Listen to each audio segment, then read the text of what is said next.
بسم اللہ الرحمن الرحیم فتبسم ضاحکا،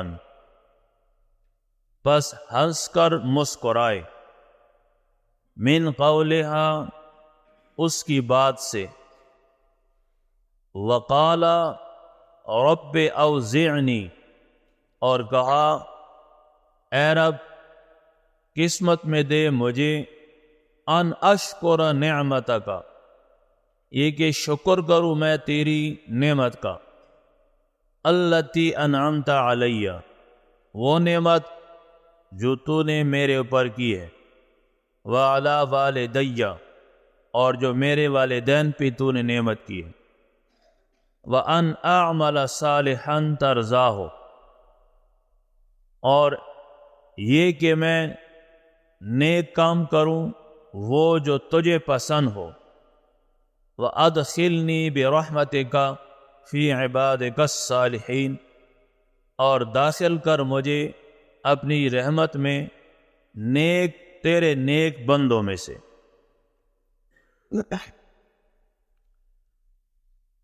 فَتَبَسَّمَ ضَاحِكًا مِّن قَوْلِهَا، سلیمان علیہ السلام نے جب چیونٹی کی بات سنی نا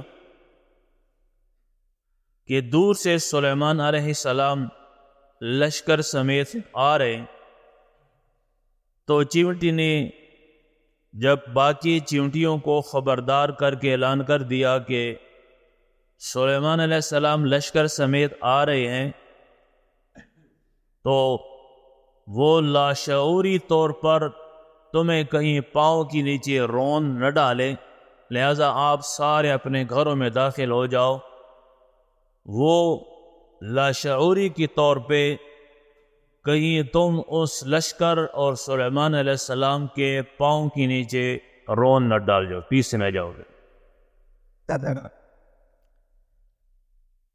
یہ تو چیونٹی کو بھی یقین تھا اس بات پہ کہ سلیمان علیہ السلام اور اس کے ساتھی لشکر والے جان بوجھ کر تمہیں رون نہیں ڈالتے، لیکن بے خبری کے طور پہ، چونکہ تم تو چھوٹی چھوٹی ہو، نظر ہی نہ آتی ہوں گی، اور وہ اپنے حساب کتاب میں چل رہے ہوں گے، اور تم پھرتے پھرتی کہیں ان کے پاؤں کے نیچے نہ آ جاؤ، لہٰذا تم سارے اپنے گھروں میں چلے جاؤ۔ تو یہ تو یقین تھا کہ دیدہ دانستہ ظلم نہیں کرتے، نہ پیغمبر نہ پیغمبر کے اصحاب یعنی دوست، تو اس کو بھی یہ یقین اعتماد تھا، اور یہ بھی بتا دیا، سمجھا دیا کہ بے خبری طور پہ وَهُمْ لَا يَشْعُرُونَ، انہیں شعور نہ، یعنی گویا کہ غیب کا علم نہ سلیمان علیہ السلام کو ہے نہ سلیمان علیہ السلام کے لشکر کو ہے، ورنہ یہ بات کبھی نہیں کہتے کہ بے خبری کے طور پہ، ورنہ اگر وہ بھی اس طرح یقین رکھتا، چیمٹی بھی رکھتی، تو کہتے نا کوئی نہیں، ان کو پتہ ہے کہ آپ جہاں جہاں پھر رہے ہو، کوئی مسئلہ نہیں، غم پھیرتے رہو، لیکن نہیں کہ بے خبری کے طور پہ آپ کو پیس ڈالیں گے پاؤں کے نیچے کہیں، تو تم حفاظت کے طور پہ چلے جاؤ اپنے گھروں۔ اب سلیمان علیہ السلام نے جب یہ چیونٹی کی بات سنی نا، تو تعجب اور خوشی سے ہنس پڑے، مسکرائے۔ اب یہ مسکرانا بھی ہے، ہنسنا بھی ہے، تو مفسرین نے اس کا یہ مطلب نکالا کہ ہو سکتا ہے پہلے ذرا زور سے ہنسے ہو، پھر آہستہ مسکرائے ہوں، کیونکہ انبیاء علیہ السلام کی عادت تھی وہ ہمیشہ مسکراتے رہتے تھے، یعنی زور سے کہہ کے لگا کے نہیں ہنستے تھے۔ حضرت عائشہ صدیقہ رضی اللہ عنہ فرماتی ہیں، میں نے ساری زندگی حضور صلی اللہ علیہ وسلم کو یعنی کھل کر ہنسنا کبھی نہیں دیکھا ان کا، کہ جیسے ہم کہہ کے لگاتے ہیں نا، مثلا اگر گھر کی چھت پہ ہو تو شاید وہ روڈ تک آواز پہنچ جائے ہمارے کہہ کی،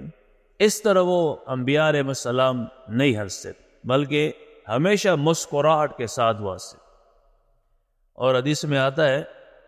کہ جیسے حضور صلی اللہ علیہ وسلم ہنستے تھے نا، یعنی مسکراتے تھے،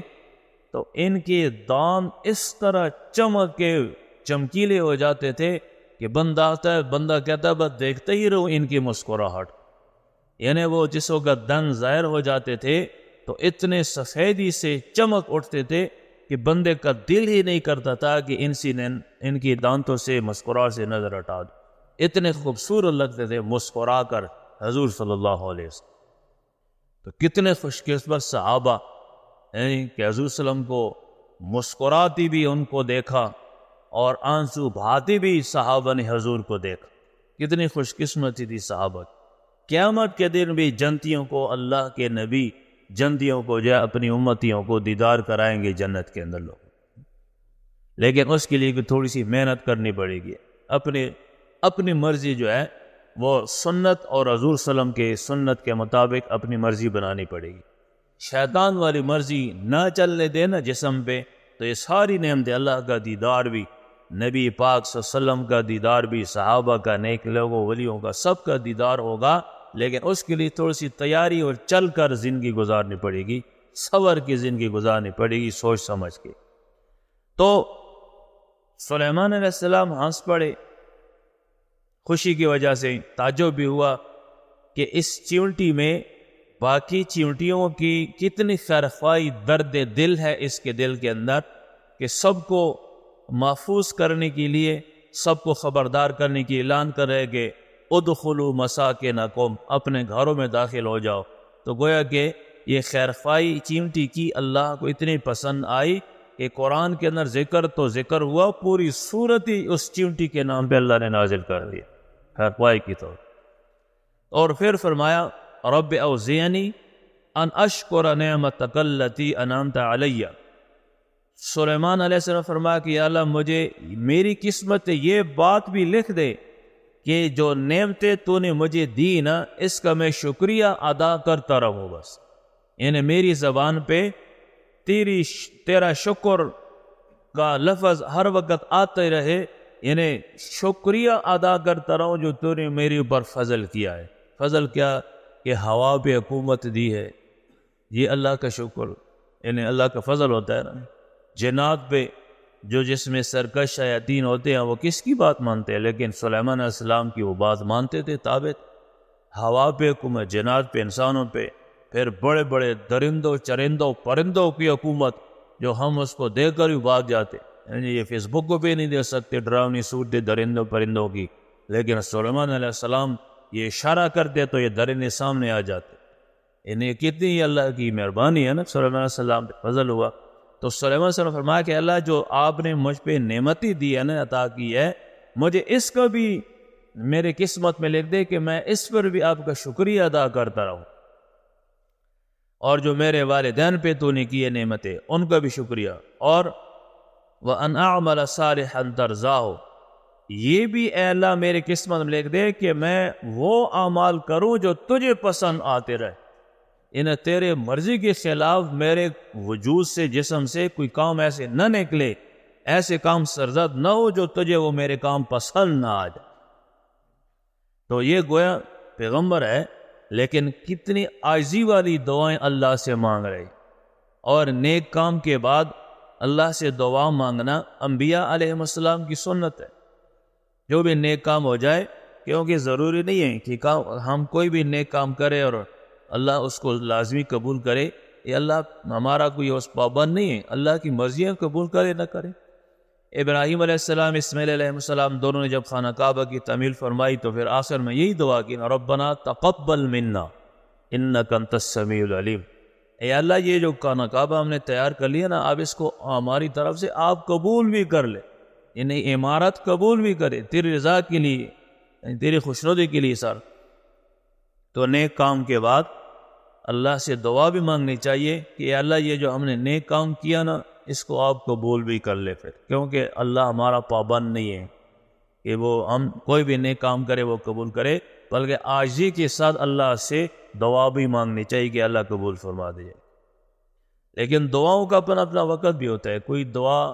صرف منہ سے کہنی ہوتی ہے، کوئی ہاتھ اٹھا کے کہنی ہوتی ہے، کوئی ویسے بھی کہنی ہوتی چلتے چلتے۔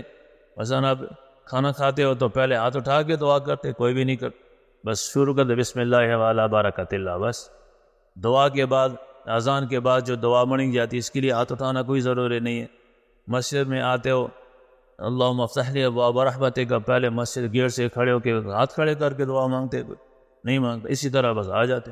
وضو کرتے وقت بسم اللہ الرحمن الرحیم کو ہاتھ کھڑے کر کے، اسی طرح کئی دعائیں ایسی ہوتی ہیں کہ ہاتھ کھڑے بغیر بھی دعا مانگی جاتی، کھانا کھانے کے بعد بھی اسی طرح، کھانے سے پہلے دعا اسی طرح، باتھ روم میں جاتے وقت دعا کوئی ہاتھ کھڑے کر کے مانگتے ہیں، پھر باتھ روم داخل ہو نہیں، بس جاتے جاتے داخلوں سے پہلے دعا مانگ لو، بس ہاتھ کھڑے کرنے کی ضرورت ہے کوئی نہیں ہوتی۔ تو ہر نیک کام کے بعد اپنے موقع مال کے مطابق، کوئی جگہ ایسی ہوتی ہے جہاں حضور صلی اللہ علیہ وسلم نے دعا نہیں کی، وہ نہ کرنا ہمارے لیے سنت، اور جہاں کی ہے وہ کرنا سنت ہے ہمارے لیے، تو اپنے مواقع بھی ہوتا ہے۔ اور پھر فرمایا وَأَدْخِلْنِي بِرَحْمَتِكَ فِي عِبَادِكَ الصَّالِحِينَ، اے اللہ مجھے اپنی رحمت کے ساتھ اپنے نیک بندوں میں مجھے شامل کر دے۔ یعنی دیکھو پیغمبر ہے لیکن اپنے پیغمبری پر وہ غرور نہیں کرتے ہیں، کہتے ہیں اپنی رحمت کے ساتھ اے اللہ مجھے نیک بندوں میں شامل کر دے۔ تو گویا کہ جب تک اللہ کی رحمت شامل حال نہیں ہوتی نا، اس وقت تک گویا کہ انسان کو کامیابی اللہ پاک نہیں دیتا۔ جب وہ اپنی رحمت شامل حال کرتا ہے پھر انسان کامرانی کو اللہ پہنچاتا ہے، پھر جب رحمت ہوتی ہے اس کی۔ تو فَتَبَسَّمَ ضَاحِكًا مِّن قَوْلِهَا، پس ہنس پڑے مسکرائے اپنے اس کی بات سے، وَقَالَ رَبِّ أَوْزِعْنِي أَنْ أَشْكُرَ نِعْمَتَكَ الَّتِي أَنْعَمْتَ عَلَيَّ، اور کہا اے رب یہ بھی میرے قسمت میں رکھ دے کہ میں شکر ادا کروں تیری ان نعمتوں کا جو تو نے میرے پر کی ہے، وَعَلَىٰ وَالِدَيَّ، اور میرے والدین پر، وَأَنْ أَعْمَلَ صَالِحًا تَرْضَاهُ، اور یہ کہ میں نیک کام کروں جو تجھے پسند ہو، وَأَدْخِلْنِي بِرَحْمَتِكَ فِي عِبَادِكَ الصَّالِحِينَ، اور داخل کر مجھے اپنی رحمت کے ساتھ تیرے نیک بندوں میں۔ اللہ پاک ہمیں سمجھنے کی توفیق نصیب ہو۔